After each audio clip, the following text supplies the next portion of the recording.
पता है हमने एमसीक्यू सीरीज स्टार्ट की है जिसके अंदर ईवीएस का जो फर्स्ट लेक्चर है वो अपलोड कर दिया गया था। एंड अब आज जो हमारा सेकंड लेक्चर है जिसके अंदर मैं एमसीक्यूज करवा रही हूँ। सभी चैप्टर से रिलेटेड जो भी एमसीक्यूज बनते हैं एग्जाम के पॉइंट ऑफ व्यू से जो इम्पोर्टेंट है वही एमसीक्यूज जो है मैं आपको करवाने की कोशिश कर रही हूँ। एंड देखिए, अगर आपको कोई भी डाउट हो क्लास को लेके या किसी भी एमसीक्यू से लेके तो आप कमेंट करके पूछ सकते हैं। नहीं तो आप जिस व्हाट्सएप ग्रुप में आप जुड़े हुए हैं ना, उस व्हाट्सएप ग्रुप में भी आप मैसेज करके पूछ सकते हैं। तो जो भी नेक्स्ट लेक्चर होगा उसके अंदर आपके जो डाउट है वो क्लियर कर दिए जाएंगे। Now we start our lecture and first question is which of the following group of animals has excellent sight and can see things 4 times more than humans. ये बोल रहे हैं कि which of the group of animals, यहाँ पे animals के group दिए हुए हमें हर ऑप्शन में जो ग्रुप्स है एनिमल के, उसमें पूछा है कि which of the group of animals has excellent site. Excellent मतलब बहुत अच्छी साइट होती है जो देखने की, जो हमारी है ना, जो हमें आंखों से दिखता है, वो किसकी कितनी अच्छी साइट, यानी किसकी एक्सीलेंट साइट है, किसको बहुत अच्छा दिखता है। And can see things 4 times, यानी 4 गुना दिखाई देता है उसे मोर देन ह्यूमंस। ह्यूमंस में हम इंसानों की बात की जा रही है कि इंसानों के कंपैरिजन में इन जो भी एनिमल्स का ग्रुप है इसमें से किसको जो है ह्यूमन के कंपैरिजन, यानी कि ह्यूमन के कंपैरिजन में जो है ज़्यादा दिखाई देता है, 4 गुना ज़्यादा दिखाई देता है उनको, उनकी आई साइट जो है वो 4 गुना अच्छी होती है अगर ह्यूमन से कंपैरिजन करें तो देखो फर्स्ट ऑप्शन में है बीज, मॉस्किटो, बटरफ्लाइज, मक्खियाँ, मच्छर, तितलियाँ, टाइगर्स, लियोपर्ड्स, बुल्स, बाघ, चीते, बलद, स्नेक, सिल्कवॉर्म्स, लिजर्ड, सप, रेशम के कीड़े, किरलियाँ, ईगल,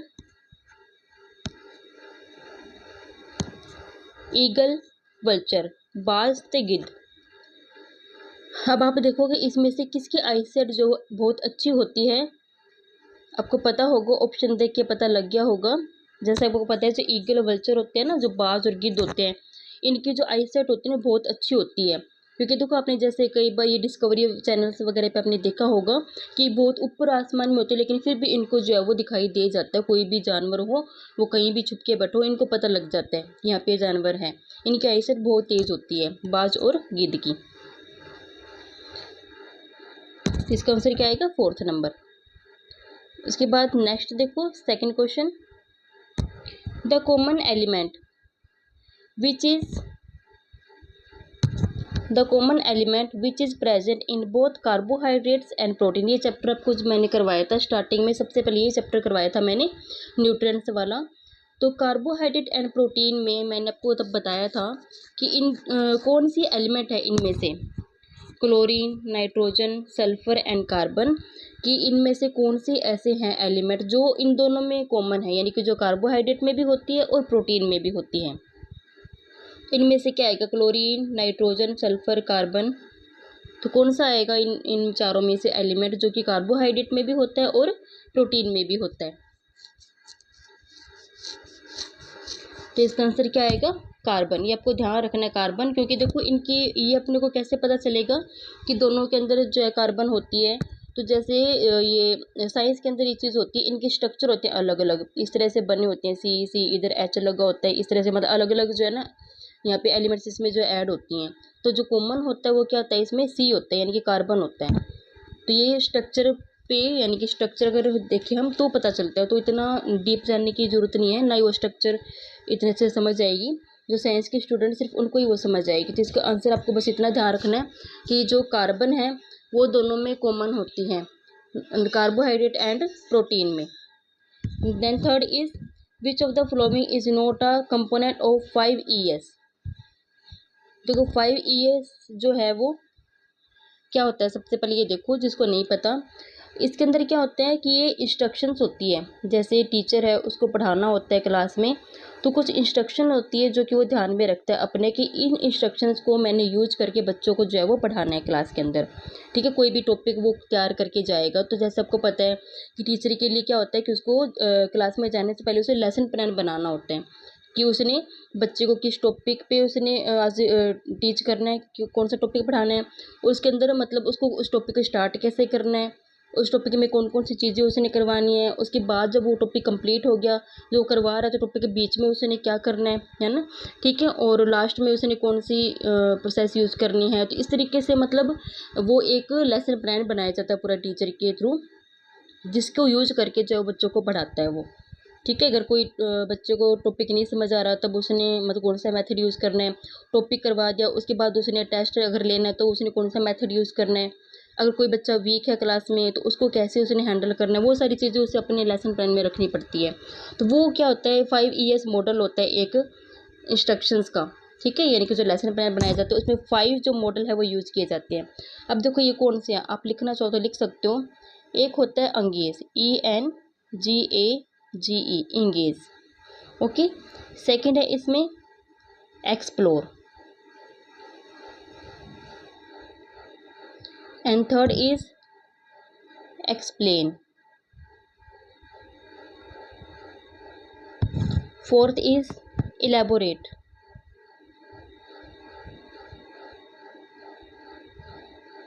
एंड फिफ्थ लास्ट जो वो क्या है, इवेल्युएट, यानी इवेल्यूशन करना, बच्चे की जांच करना कि उसने जो भी आपने पढ़ाया है उसे उसने कितना समझा है, उसे कितना आता है, उसके अंदर क्या कमी रह गई है, बच्चे की तरफ से कमी रही है या टीचर की तरफ से कमी रही है, वो सारी चीज़ें देखना। यानी ये 5 जो है ना ये स्टेप्स यूज किए जाते हैं इंस्ट्रक्शंस में, जब वो टीचर जब क्लास में जाकर पढ़ाते हैं तो 5 मॉडल होते हैं, ठीक है। इवेल्यूशन आप मतलब ऐसे याद कर सकते हो, पहले engage, explore, explain, elaborate and evaluation, ये 5 जो है वो मॉडल होते हैं इंस्ट्रक्शंस के। ये तो 5 ES। अब देखो इनमें से कौन सा है जो इन 4 ऑप्शन में नोट, यानी इन चारों में नहीं है। इवेल्युएट था, एक्सप्लोर भी था, एक्सप्लेन भी था, लेकिन जो एस्टिमेट है ना थर्ड वाला ये नहीं था, ठीक है। तो इसका आंसर क्या आएगा, थर्ड। तो थर्ड वाला जो है ना ये जो मॉडल है वो 5 ES में नहीं आता है, इसका आंसर आ जाएगा C, third. Now fourth question is the gastric juice in the stomach of human being is and dash and aids in the digestion of food। ਮਨੁੱਖ ਦੇ पेट ਵਿੱਚ पाचक रस डैश ਹੁੰਦਾ है, यानी कि उसका जो नेचर है वो कैसा होता है, बेसिक होता है, एसिडिक होता है, कैसा वो बताना अपने को। अति भोजन के पाचन विच सहायता करता है। अब देखो आपको पता है हमारा जो भोजन है उसके पाचन में जो सहायता करता है वो कौन सा होता है, वो HCl होता है ना। जैसे हम खाते हैं तो पेट में जब खाना जाएगा तो वहाँ पे हमारा जो स्टमक है वो क्या प्रोड्यूस करेगा, HCl प्रोड्यूस करेगा। तो HCl जो है वो हमारे खाने को पचाने में जो है वो हेल्प करता है, ठीक है। तो इसमें उसका नेचर कैसा होता है HCl का, तो HCl का जो नेचर होता है वो क्या होता है, वो एसिडिक होता है, एसिडिक नेचर का होता है। ऐसे आपको पता है HCl एक टाइप का क्या है, वो एसिड होता है, इसका नेचर कैसा होगा, acidic. Now fifth is which of the following tools will be appropriate for assessing social personal qualities of children engaged in learning EVS through group work। देखो ग्रुप वर्क की इसमें बात की जा रही है। ਸਮੂਹ ਕਾਰਜ EVS ਸਿੱਖਣ ਵਿੱਚ ਲੱਗੇ ਬੱਚਿਆਂ ਦੇ ਸਮਾਜਿਕ ਨਿੱਜੀ ਗੁਣਾਂ ਦਾ मूल्यांकन करने ਲਈ ਇਹਨਾਂ ਵਿੱਚੋਂ ਕਿਹੜਾ साधन उचित होवेगा। यानी आपको पता है कि जैसे अगर समूह में यानी कि ग्रुप में अगर बच्चों को कोई भी काम दिया जाता है, बच्चे ग्रुप में करते हैं, तो उससे मतलब उसके अंदर इनमें से कौन सा जो मेथड है वो यूज किया जाएगा ग्रुप वर्क के लिए।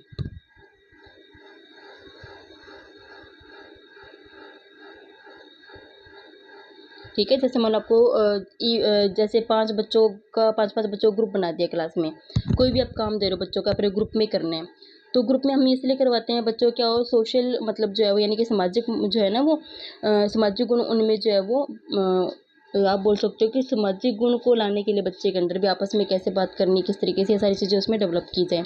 तो उसको आपने चेक करना है कि आपका ये जो मेथड है, ठीक है, सामाजिक बच्चों को सामाजिक गुणों का ये वाला, तो इसमें आप चेक करोगे किस मेथड से चेक करोगे इनमें से कि ये मेथड आपका कितना कामयाब रहा। तो इसको चेक आप किससे करोगे, रेटिंग स्केल से। इसका आंसर क्या आएगा, सेकंड, रेटिंग स्केल।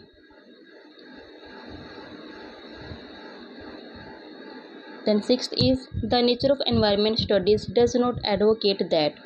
ये जो एनवायरनमेंट यानी कि जो EVS होती है इनमें से किसको फॉलो नहीं करती वो, यानी इनमें से कौन सा जो मेथड है यानी कि जो आप यूज़ नहीं करते ईवीएस में। अब देखो, चिल्ड्रन मेक फेवर मिस्टेक्स, बच्चे घट गलतियाँ करते हैं, यानी कि ऐसा होता है कि ईवीएस में बच्चे गलती कम करते हों।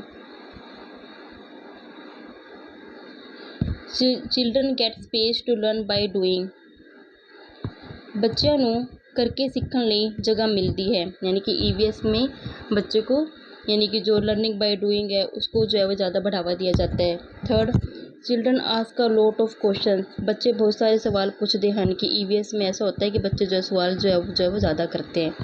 Four, children get a lot of space to explore, children बच्चों ਨੂੰ पड़चोल करने ਲਈ बहुत सारी जगह मिलती है, यानी कि एक्सप्लोर क्या होता है कि मान लो कि स्कूल में जो भी चीज़ सीखी उसको जाके बाहर जाके भी मतलब वो उसको रिलेट कर सकता है एनवायरनमेंट से, बाहर से भी। तो इसका क्या आएगा,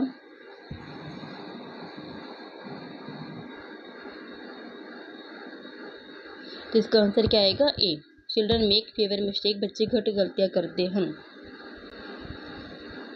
ये क्या है इसमें मतलब नहीं पूछा है, तो नहीं इसमें क्यों आया कि यानी कि जो मतलब ईवीएस से रिलेटेड नहीं है, तो ऐसा कुछ नहीं है कि फर्स्ट वाला आएगा इसका, कि ऐसा कुछ नहीं है कि ईवीएस में बच्चे घट गलती, जो गलती होएगी वो तो सभी सब्जेक्ट में होएगी ना। तो इसका आंसर मतलब ये गलत है, ये ईवीएस के अकॉर्डिंग नहीं है। ईवीएस का कोई भी सब्जेक्ट होता है ऐसा आप उसको नहीं बोल सकते भाई इस सब्जेक्ट में बच्चा गलती कम करेगा, तो गलती देखो जो होती रहती है, तो है ना। अब देखो सेकंड इसमें सही है, थर्ड से फोर्थ भी सही है, तो जो फर्स्ट है जो है मतलब इसको फॉलो नहीं करता है, फर्स्ट वाला सही नहीं है, तो इसका आंसर क्या आएगा, 1। Now seventh is which one of the following diseases may be caused by stagnant water, इन्हां विचों केड़ी बीमारी रुके हुए पानी कारण हो सकती है। इनमें से कौन सी बीमारी है अगर पानी अगर किसी जगह पे काफ़ी टाइम तक रुका रहे तो उसमें जो भी मलेरिया वगैरह होंगे तो उनसे, या मतलब मलेरिया क्या हो, जो भी बैक्टीरिया वायरस होंगे तो उनसे कौन सी जो है वो डिजीज़ होने के चांस जो है वो रहते हैं। तो वो मलेरिया हो सकता है, या पोलियो, निमोनिया, या एड्स। तो देखो अगर पानी कहीं पे रुका रहेगा काफ़ी दिन तक तो उसमें क्या होंगे, मॉस्किटोज यानी मच्छर होंगे, तो मच्छर से हमें क्या कौन सी डिजीज़ होती है, malaria. Now eighth is which one of the following places in our country is called desert? साडे देश विच इन्हां विचों केड़ा स्थान ठंडा मरुस्थल है, यानी इनमें से कौन सा है जो कि क्या है, ठंडा मरुस्थल यानी कि कोल्ड डेजर्ट है। तो इसका आंसर क्या आएगा, आपको पता है लद्दाख, लद्दाख जो है उसको कोल्ड डेजर्ट जो ये, वैसे आपको पता है डेजर्ट रेगिस्तान जो क्या होता है वो गर्म होता है, लेकिन जो लद्दाख है वो क्या है, ठंडा है, कोल्ड डेजर्ट बोलते हैं उसको। 9th is which of the following makes the correct pair. अब देखो यहाँ पे डांस दिए हुए हैं कि असम का बिहू होता है, या उड़ीसा का भरतनाट्यम, तमिलनाडु लावणी, कर्नाटका कथक, भी इनमें से कौन सा है जो मैच करता है यानी कि जो सही है। तो किस संस्कार क्या आएगा, असम बिहू, यानी कि असम का जो होता है ना फोक डांस वो क्या कौन सा होता है, बिहू होता है। अब देखो इनमें ये जो गलत बताया, जैसे उड़ीसा है तो उड़ीसा का क्या होता है, डलखई होता है इसका, भरतनाट्यम नहीं होता है, भरतनाट्यम किसका होता है, तमिलनाडु का होता है। और कर्नाटक है, कर्नाटक का डांस कौन सा होता है, इसका होता है यक्षगना, ऐसे YAKSHAGANA, यक्षगना, ये किसका होता है, ये होता है इसका कर्नाटका का। और उड़ीसा का होता है डलखई, KH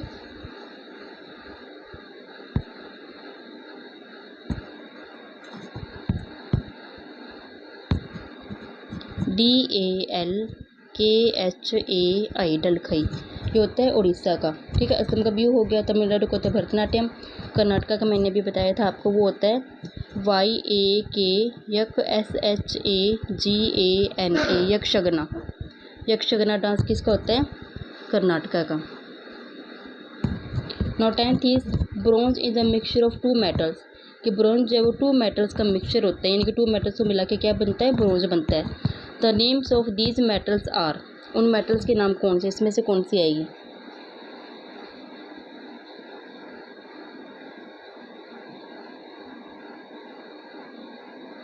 तो इसका आंसर क्या आएगा, सी, कोपर्टीन, कॉपर यानी COT, CT ऐसे याद कर लो, CT।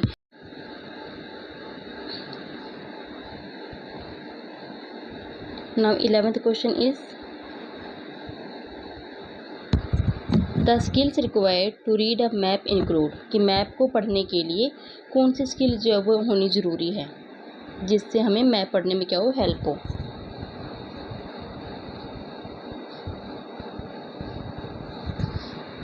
देखो फर्स्ट है excellent communication skill to draw out the expressive ability. Communication skill होती है नहीं, एक दूसरे से बातचीत करने का जो तरीका होता है वो अच्छा हो, कि होना ज़रूरी है अगर हमें मैप को रीड करना है तो। Second excellent drawing and painting skill, कि किसी को ड्राइंग अच्छी आती हो, पेंटिंग अच्छी आती हो तो वो मैप जो है वो अच्छे से रीड कर सकता है। Third is ability to understand relative position of places, यानी प्लेसेस की पोजीशन पता होगी कौन सा प्लेस कहाँ पर है। डिस्टेंस, दूरी पता हो, उनकी डायरेक्शन पता होगी कौन सा प्लेस किस डायरेक्शन में होगा, ये होना ज़रूरी है। या ability to use calculation and sketch position on a globe, calculation करनी आती हो, स्केच पोजीशंस बनानी आती हो ग्लोब पे। जिसका आंसर क्या आएगा आपको पता चल गया होगा MCQ से, इसका आंसर क्या आएगा थर्ड, कि इंसान में यानी कि जो पर्सन है जिसने मैप रीड करना उसमें कौन सी क्वालिटी होनी चाहिए, उसे प्लेसेस का पता होना चाहिए कौन सा प्लेस कहाँ पे, जैसे मान लो जो स्टेट है पता होनी चाहिए, कंट्रीज है पता होनी चाहिए कौन सी कहाँ पर है, डिस्टेंस उनकी पता होनी चाहिए, डायरेक्शन पता होनी चाहिए भी कौन सी स्टेट कहाँ पर है, कौन सी कंट्री कहाँ पर, तो हम जो है मैप को, उसके बाद हम मैप को जो ईजिली जो है वो रीड कर सकते हैं। इसका आंसर क्या आएगा C थर्ड।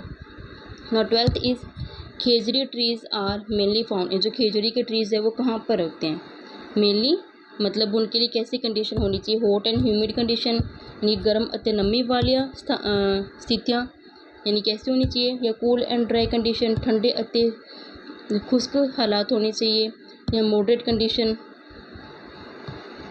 मध्यम स्थितियाँ होनी चाहिए यानी कि ना ज़्यादा ठंड हो ना ज़्यादा गर्मी हो, हॉट एंड ड्राई कंडीशन गर्म अति खुश्क स्थितियाँ। अब बताओ इसमें से कौन सा आएगा जो कि खेजड़ी के ट्रीज़ के लिए इम्पोर्टेंट है।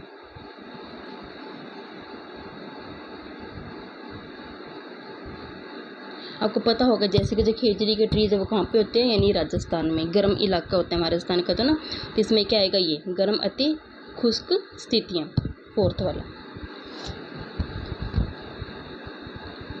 Now 13th is money frequently ask probing and imaginative questions in her class 5th, यानी 5th क्लास में जो मनी नाम की एक बच्चे जो क्या है यानी कि वो क्वेश्चंस पूछ लेती है काफ़ी imaginative. By doing so she aim at improving, उस ऐसे क्वेश्चन पूछने से उसमें किस चीज़ का सुधार होगा। देखो मनी अक्सर अपनी 5वीं जमात EVS क्लास विच जांच ਅਤੇ कल्पनात्मक सवाल पुछती है। अजिहा करके उसका उद्देश्य सुधार करना है, यानी कि इनमें से किस चीज़ की सुधार जो उसकी हो सकती है अगर वो इस तरह से सवाल जो पूछती है तो। इसका आंसर क्या आएगा D थिंकिंग स्किल, यानी कि जितना वो पूछेगी क्वेश्चन उतने उसके हिसाब से थिंकिंग यानी उसके जो सोचने की जो हुनर है ना उसका क्या वो अच्छा होगा। उसके बाद देखो 14th question, what is the main M of good assignment in EVS, कि EVS में अगर असाइनमेंट्स बनाते हैं तो गुड यानी अच्छा असाइनमेंट बनाने के लिए हमें उसकी क्या मेन एम होती है, यानी कि क्यों बनाया जाता है गुड असाइनमेंट। EVS विच एक चंगी असाइनमेंट का मुख्य उद्देश्य की है, यानी उद्देश्य क्या होता है एक बढ़िया असाइनमेंट बनाने का।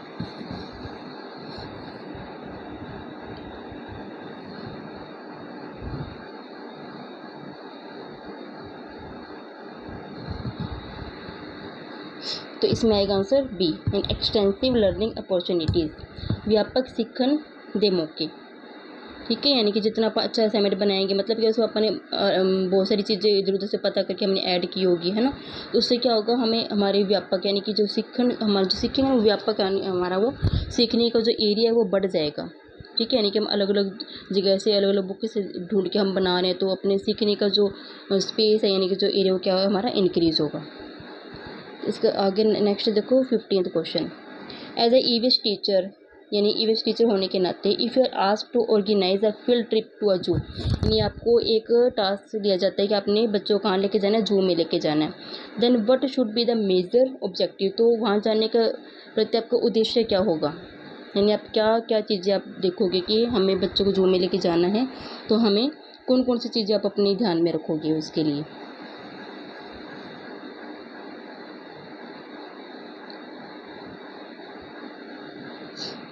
फर्स्ट है offer active learning experience to children, कि बच्चों को यानी कि एक्टिव होके वो थोड़ा सीखेंगे। या B provide fun and enjoyment to children, बच्चे मतलब फन मस्ती के साथ सीखेंगे। Satisfy parents on quality of education, यानी कि जो पेरेंट्स हैं वो सेटिस्फाई हो जाएंगे, हाँ कि थोड़ी क्वालिटी वाली एजुकेशन दी जा रही है बच्चों को, कि जो बुक्स में दिया हुआ है उसको रियल लाइफ में वो रिलेट करके टीचर पढ़ा रहे हैं। या to change monotony of the routine studies, यानी कि जैसे डेली क्लास में बैठ के पढ़ते हो तो एक दिन बाहर ले गए तो थोड़ा क्लास का माहौल चेंज हो गया। इसका आंसर क्या आएगा?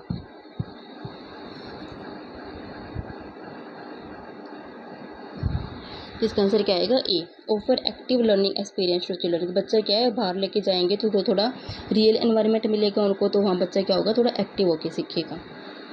Now next question is 16th, which of the following is not included under the formative assessment in EVS eight primary stage, यानी कि प्राइमरी यानी कि छोटी क्लास के जो बच्चे होते हैं 1 to 5th, इसमें क्या है फॉर्मेटिव असेसमेंट जो होता है EVS का, तो उसमें क्या इंक्लूड नहीं किया जाता। नीचे जो ऑप्शन दिए हुए उनमें से अब देखो ऑप्शन क्या है। आइडेंटिफाइंग लर्निंग गैप्स, सीखण दे अंतरां दी पछाण करना। Second is grading and ranking of students, विद्यार्थियों की ग्रेडिंग अते दर्जाबंदी। सी आइडेंटिफाइंग डेफिशिएंसी इन टीचिंग, अध्यापन विच कमियां दी पछाण करना। ठीक है, यानी कि असेसमेंट का जो रोल है, जो 3 तो होंगे जो रोल होते हैं, एक वो नहीं होगा। इनहांसिंग लर्निंग ऑफ स्टूडेंट्स, विद्यार्थियों की पढ़ाई विच वाधा करना। इसमें से आंसर क्या आएगा?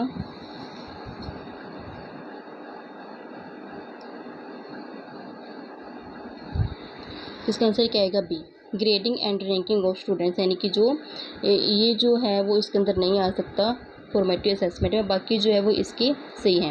आइडेंटिफाई लर्निंग गैप्स जो है वो मतलब उसका बच्चे की आप पता कर सकते हैं भी उसमें गैप क्यों आ रहा है उसके अंदर।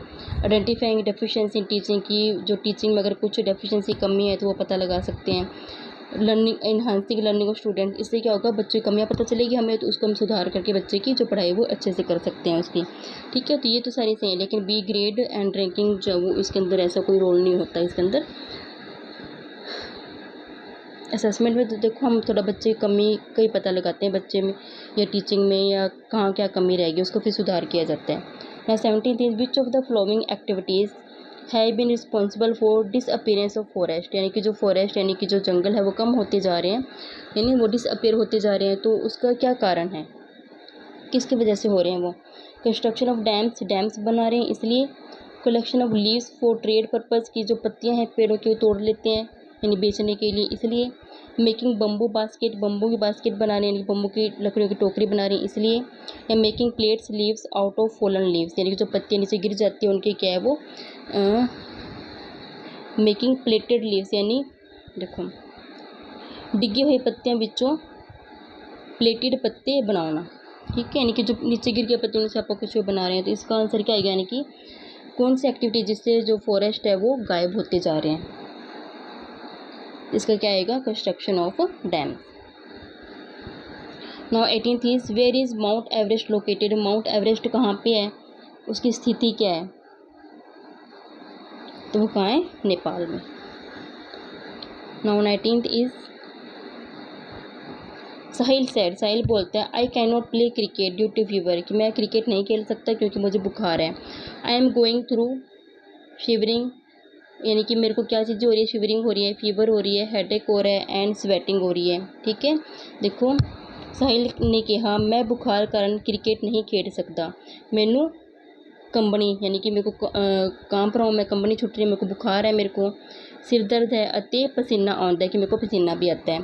फिर वो बोलते हैं मैं अपने खून के टेस्ट करवाए हैं अते, क्योंकि मैंने खून के टेस्ट करवाए हैं अते डॉक्टर ने मैनू सख्त दवाइयाँ दित्तियां हैं, कि मेरे को जो है वो दवाइयाँ दी है डॉक्टर ने सख्त काफ़ी।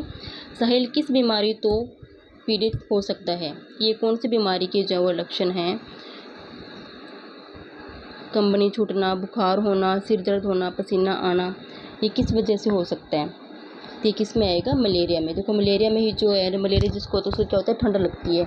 ठीक है, ठंड लगती है तो उसे मतलब कंबनी छूटती है, उसको बुखार होगी, सिर दर्द होने लग जाता है, उसे पसीना आ जाएगा, कभी कभी ठंड लग जाएगी। इस तरह के लक्षण किसके होते हैं? वो मलेरिया के होते हैं। देखो फीवर बताइए, भी फीवर है तो फीवर कौन सी फीवर हो सकती है इसमें से?